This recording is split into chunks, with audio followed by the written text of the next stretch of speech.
ele é chamado a oferecer seu filho. Nas colinas antigas de Canaã, há cerca de 4.000 anos, vive um patriarca chamado Abraão sob a promessa de Deus. Você verá um teste de obediência que exige tudo de um pai. Abraão é um homem chamado por Deus e prometido descendência como as estrelas.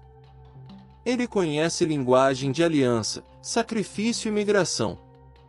Vive com uma fé tranquila que já foi provada antes. Isaque é o filho nascido de Abraão e Sara após longa espera. Ele é a promessa tangível, o herdeiro da bênção da aliança, amado e confiado ao Pai. Caminha com confiança e a inocência da juventude. Naquela manhã, Deus prova Abraão e lhe chama. A voz pede seu filho, o filho único, como oferta inteira.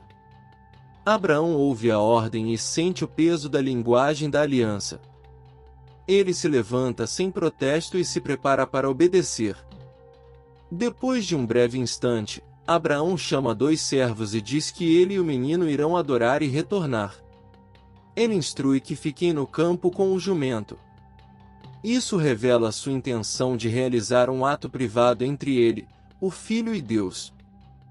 Enquanto sobem a montanha, Abraão mantém um silêncio firme. Isaque percebe a madeira para a oferta e as facas, e pergunta ao pai onde está o cordeiro. Essa pergunta expõe o cerne da provação e a expectativa cultural de um animal substituto. Nesse momento Abraão responde: Deus proverá o cordeiro. Ele fala com uma fé que confia na provisão futura mais que em explicações presentes. Essa resposta carrega peso teológico. Abraão recusa ocultar a tensão entre a bênção prometida e um ato que poderia pôr fim a essa promessa. Quando chegam ao lugar designado, Abraão constrói um altar e arruma a madeira. Ele amarra Isaque e o coloca sobre a lenha. O texto destaca que Abraão age deliberadamente, não é um momento de frenesi, mas de estrutura sacrificial conhecida naquela cultura. Quando Abraão ergue a faca, a mão treme, mas sua determinação é clara.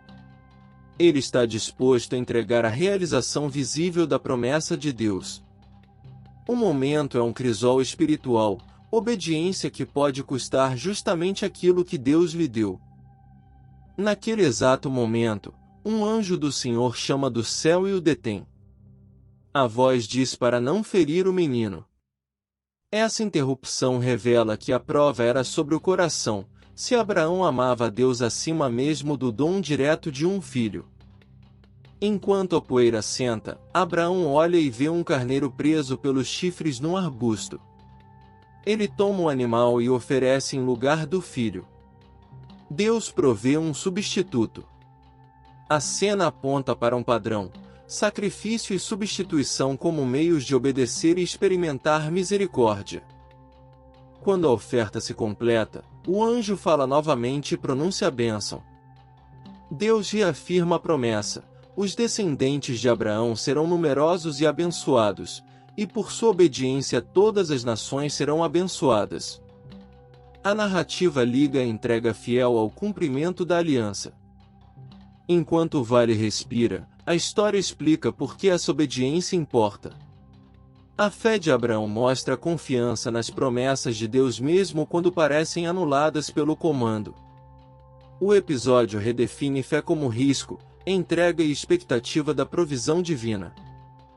Como o público da época conhece alianças e sacrifícios, a narrativa usa essas formas para comunicar que as promessas de Deus não são fáceis. O contexto da aliança torna a obediência de Abraão significativa.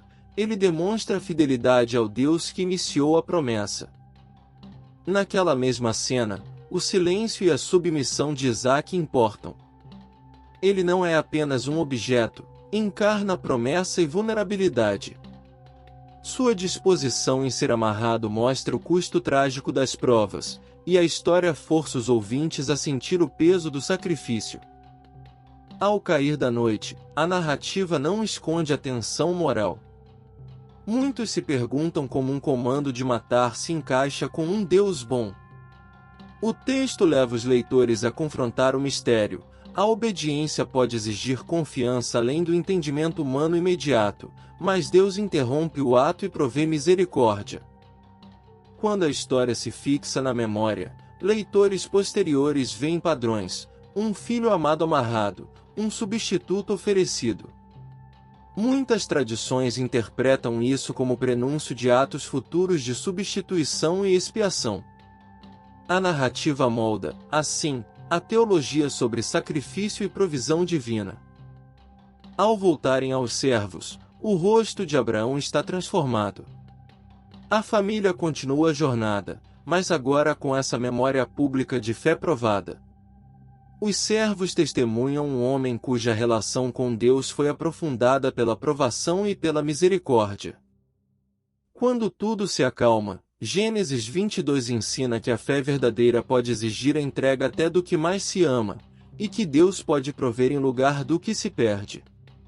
A história afirma que obediência e confiança moldam a vida da aliança. Se essa história tocou o seu coração, deixe o like, se inscreva no canal e ative o sininho para não perder a próxima.